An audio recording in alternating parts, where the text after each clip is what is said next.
Cow say hello. We got Daisy the queen, Murphy the steer in the middle, and Stella in the back there. We threw them a little bit of alfalfa. You know, as I shared in some of my other videos, the pastures are, you know, they are what they are, meaning that they really can't keep up with, especially Stella's nutritional needs. So we supplement every day or so with some additional quality forage, depending upon the quality of the paddock. So those of you that know me well, I guess I'm trying to be honest with, I talk too much. So this one might go on a little bit longer. So the topic is the name of the farm, Let's Be Honest Farms. So I think the first thing to address is, like, what is Mike up to? Mike has rentals. Mike is posting videos and pictures of a flip. Mike is doing things with his partner and one of his best friends, Isaac, flipping properties down in Kansas City. On an assisted living facility, pretend to be a farmer. Does he have a remodeling company or not, right? So I think that's a good way to kind of bring forward how I got the name of the farm of Let's Be Honest Farms. So let's be honest, yeah, I'm doing a lot of those things, some better than others. I'm scratching enough itches in life while trying to navigate this space and figure out, how do both Stephanie and I achieve, what we're looking for in life. And that's not a financial dollar, despite I think some of the, perceptions in America, in our capitalist society. We're trying to do things that fulfill us as a family, but also fulfill others, providing quality housing, services with the new assisted living community. So back to the name of the farm. We've got some questions on it because, we've sold chicken for the past couple of years and I don't have a logo, so there's not a sign out front. There's not a Facebook page. That's coming. But how do we get to Let's Be Honest Farms? So the short version is, if there is a thing with me, while I was in the service, there would be maybe a need for a moment of straight honesty. So I think we would use a statement like cut through the bullshit. For me, I would say let's be honest, which then became LBH, right? Especially Pat, Joe, and Tim, you guys know that best, LBH. So the concept behind it is let's just cut through it, right? Let's put enough trust in your position, my position, or if there's not a position, that's okay, but discussion, opinion, and just have an honest conversation. And that has been a struggle for me throughout my entire life, right? Again, let's be honest. We all struggle with those moments because we all have prejudice, we all have bias, et cetera, et cetera. So I wanted to take that thought of let's be honest, I'll say LBH for short a lot, so I'm sorry if I interchange the two, to the farm that we want to grow. So, you've got this wide spectrum of conventional, organic, regenerative. I have my position on that spectrum, like we all have our position, and that's okay. Each one of our positions is okay.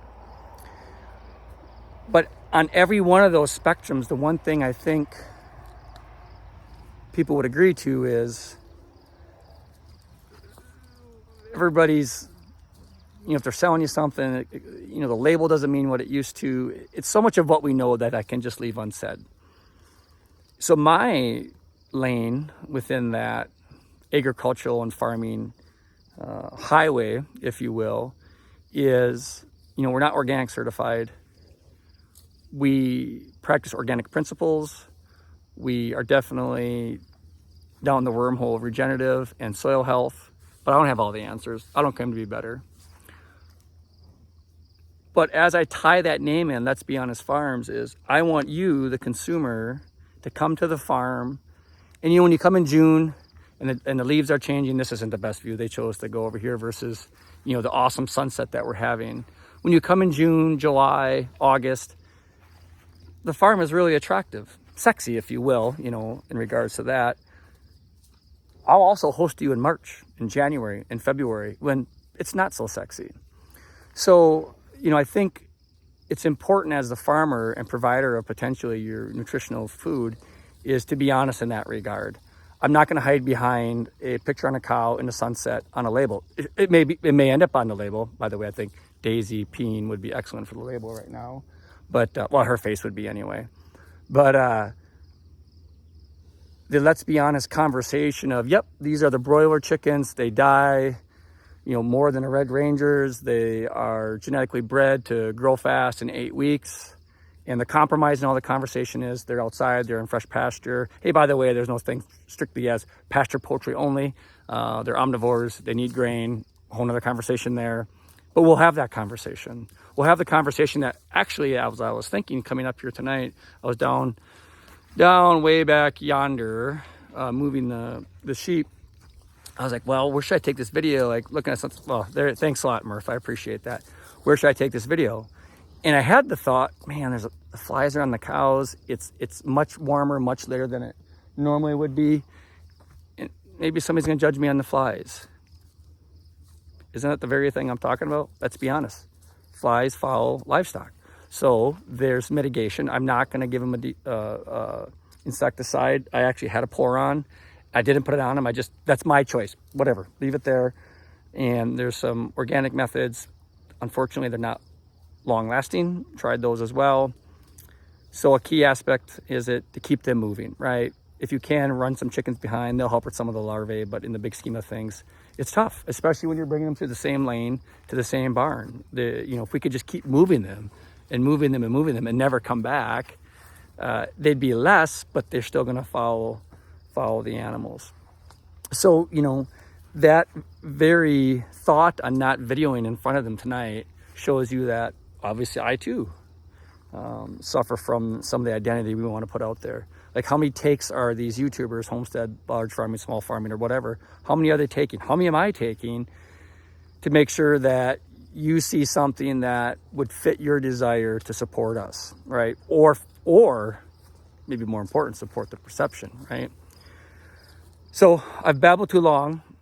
Phone shows me 6 minutes and 47 seconds. So this is just one seed that I'm planting with you, our friend, our family, our customer. Behind the name, Let's Be Honest Farms, the logo will probably be something to do with LBH.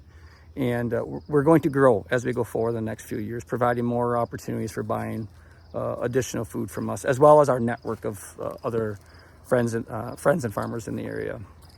So I would leave you with this thought. LBH, like there's no perfect answer. There's no perfect farmer. There's no perfect farming method. And I would tell you that the labels at all the big grocery stores and then even at the small stores may be misleading. The key is, in my opinion, and LBH, it's my opinion only, I think getting to know your farmer and their practices and them with an open door coming back to you or you coming back to them in those not so sexy times, get to know your farmer is the equalizer.